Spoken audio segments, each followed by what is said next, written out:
Bismillahirrahmanirrahim. Assalamualaikum warahmatullahi wabarakatuh. Pada hari ini saya akan memberikan sedikit penerangan berkenaan dengan panduan pengisian bagi permohonan baharu dan juga fasa pengemasnian lepasan STPM, STAM, asasi dan juga matrikulasi. Okey, berikut adalah tata cara ataupun panduan bagi permohonan baharu lepasan STPM, STAM, asasi, matrikulasi bagi pemohon-pemohon yang belum pernah lagi membuat permohonan pada Mac hingga April 2021 yang lalu. Okey, sila pastikan pemohon-pemohon melayari website upu.mohi.gov.my dan kemudian daftar akaun baru bagi pemohon-pemohon yang memang belum membuat permohonan sebelum ini. Dan kemudian sila masukkan nombor kad pengenalan dan juga kata laluan yang telah didaftarkan, seterusnya log masuk di dalam sistem UPU online. Okey, kemudian di dalam paparan dashboard ini terdapat button permohonan. Sila klik button permohonan tersebut untuk ke paparan seterusnya.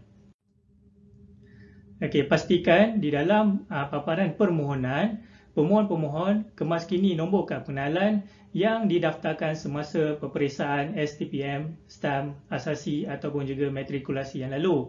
Di dalam ruangan program pengajian bagi lepasan STPM setaraf, di ruangan lepasan, sila klik STPM 2020 ataupun STAM ataupun pilih pada aliran STPM dan setaraf, dan kemudian di dalam kategori, maklumkan kategori tersebut sama ada STPM, STAM, asasi ataupun matrikulasi. Seterusnya, pemohon-pemohon mestilah klik button seterusnya untuk ke paparan berikutnya. Okey, sila kemaskini maklumat peribadi ataupun masukkan maklumat-maklumat peribadi yang diminta di dalam sistem UPU online. Seterusnya, simpan dan klik butang seterusnya untuk paparan berikutnya. Bagi paparan di maklumat keluarga, pemohon-pemohon dikendaki mengisi maklumat-maklumat yang diperlukan dan tekan butang simpan dan tekan butang seterusnya untuk paparan berikutnya.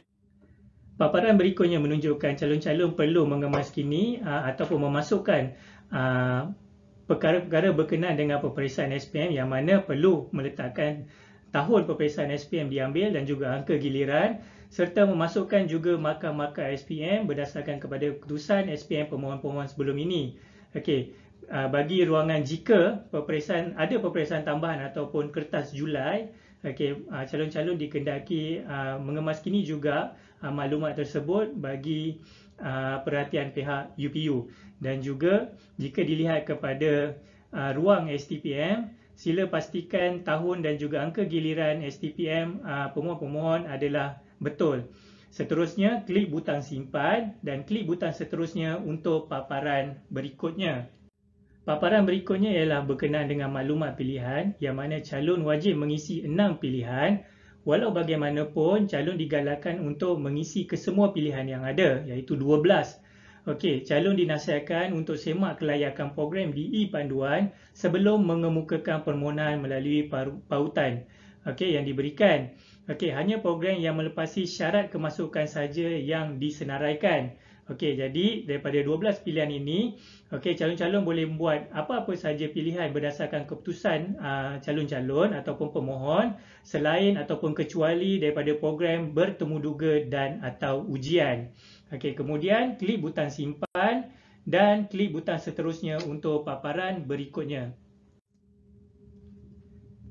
Paparan berikutnya ialah menyatakan berkenaan dengan maklumat penyata di mana calon-calon dikendaki mengisi maklumat-maklumat yang diperlukan. Seterusnya, klik butang simpan dan klik butang seterusnya untuk paparan berikutnya. Sila pastikan maklumat-maklumat yang diisi oleh pemohon-pemohon di ruang pengasahan ini dan seterusnya klik saya setuju untuk paparan berikutnya. Okey, setelah membuat penyemakan di ruang pengesahan, calon-calon hendaklah mencetak slip permohonan kemasukan pelajar ataupun muat turun slip permohonan kemasukan pelajar.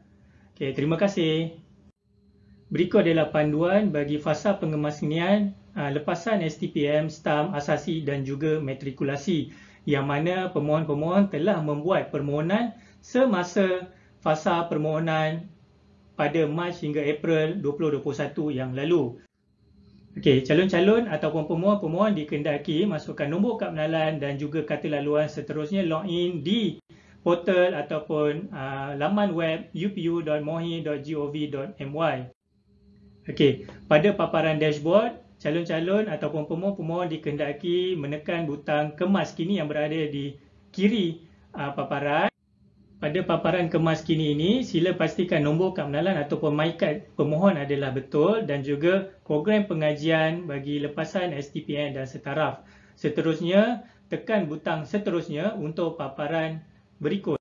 Okey, calon-calon dikehendaki mengemas kini maklumat peribadi terkini calon-calon ataupun pemohon dan pada maklumat keputusan SPM. Okey, sekiranya maklumat yang dipaparkan tidak tepat, sila kemukakan aduan melalui sistem maklum balas UPU. Okey. Dan pada paparan berikutnya, di sebelah bawah, maklumat pilihan yang mana calon-calon boleh membuat pengemaskinian pilihan-pilihan program daripada pilihan pertama hingga pilihan ke-12 berdasarkan keputusan terkini pemohon-pemohon kecuali program bertemu duga dan atau ujian. Okey, dan klik butang simpan dan seterusnya untuk paparan berikutnya. Okey. Pada ruangan pengesahan, sila semak maklumat-maklumat yang telah diisi oleh pemohon-pemohon sebelum ini ataupun calon dan kemudian tekan butang cetak untuk mencetak ataupun memuat turun slip permohonan kemasukan pelajar sebagai rujukan pemohon-pemohon. Terima kasih daripada saya dan selamat maju jaya.